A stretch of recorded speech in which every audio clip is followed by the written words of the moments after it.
اسلامی تحریک پاکستان نے اپنے سیاسی سفر کا آغاز شہید قائد علامہ عارف حسین الحسینی کی قیادت میں 1986 کی قرآن و سنت کانفرنس سے کیا۔ اس کے ساتھ ہی تحریک پاکستان بھر کے مظلوموں اور محکوموں کے ترجمان کے طور پر دیکھی جانے لگی۔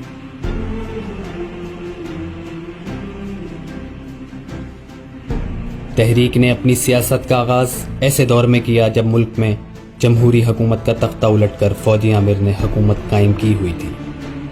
حقوق کی پامالی کا مشاہدہ شیعہ قوم پہلے ہی زکوٰۃ اور اسلامیات کے حوالے سے کیے جانے والے متنازع فیصلوں کی شکل میں کر چکی تھی۔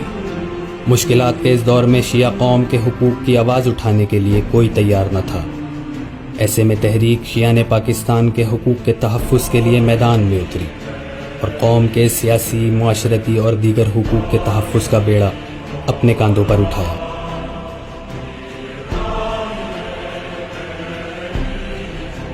تحریک کو اپنے ابتدائی دور میں علامہ عارف حسین الحسینی کی شہادت کی شکل میں مشکل کا سامنا کرنا پڑا۔ مشکل کی اس گھڑی میں علامہ ساجد علی نقوی کی شکل میں قوم کو ایک نیا سہارا اور امید ملی۔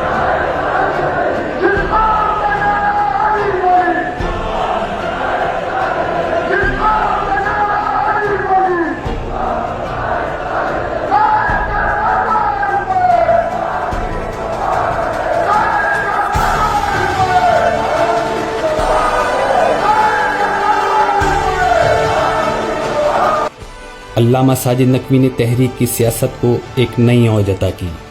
تحریک کا پیغام جہاں ملک بھر میں پھیلا، وہیں اس کے ثمرات گلگت بلتستان کے مومنین نے بھی محسوس کی۔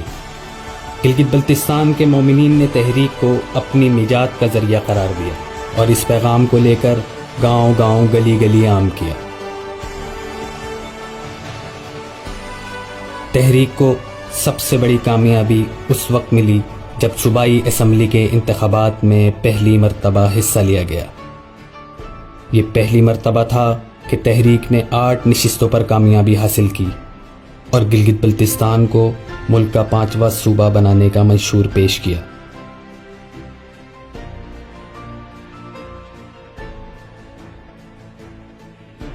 ء1999 کے انتخابات میں تحریک نے اپنا چیف ایگزیکٹو وزیر اعلیٰ بنا کر شیعان علی کی احساس محرومی اور سیاسی استحصال کا خاتمہ کر دیا۔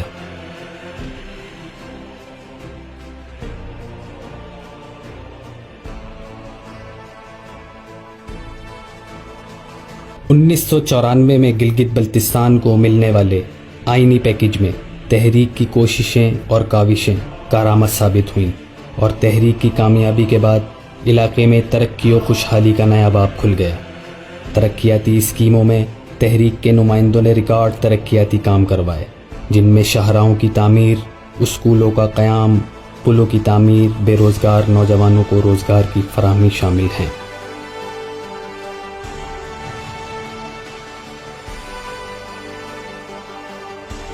تحریک کی قومی امنگوں سے ہم آہنگ سنجیدہ سیاست کی بنیاد پر گلگت بلتستان کی باشعور عوام نے 2015 کے انتخابات میں اپنے ووٹ کے ذریعے تحریک پر دوبارہ اعتماد کا اظہار کیا۔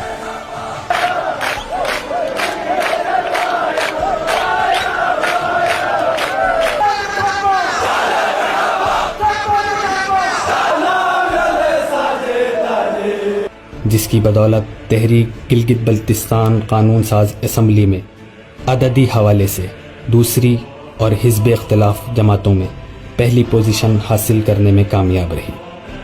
حزب اختلاف کی سب سے بڑی جماعت ہونے کی بنیاد پر قائد حزب اختلاف کا عہدہ اسلامی تحریک کے پاس رہا۔ تحریک کے منتخب اراکین اسمبلی نے اپنی سابقہ روایات کو برقرار رکھتے ہوئے اس دوران ریکارڈ ترقیاتی کام کروائے۔ بہت سارے منصوبے پایہ تکمیل تک پہنچائے گئے، جبکہ بعض پروجیکٹس پر کام جاری ہے، جس کے ثمرات مستقبل قریب میں نظر آئیں گے۔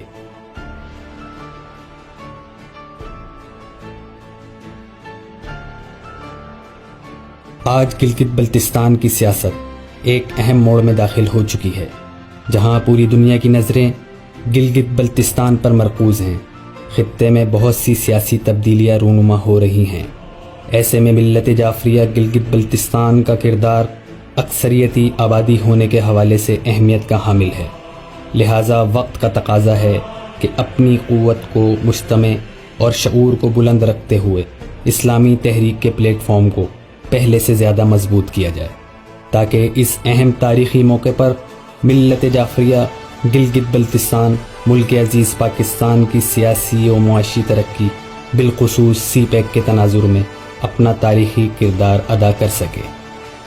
آئیے شہیدوں اور غازیوں کے اس عظیم کاروان کا حصہ بن کر گلگت بلتستان کے روشن مستقبل کی اس جد و جہد میں اپنا حصہ ڈالیے۔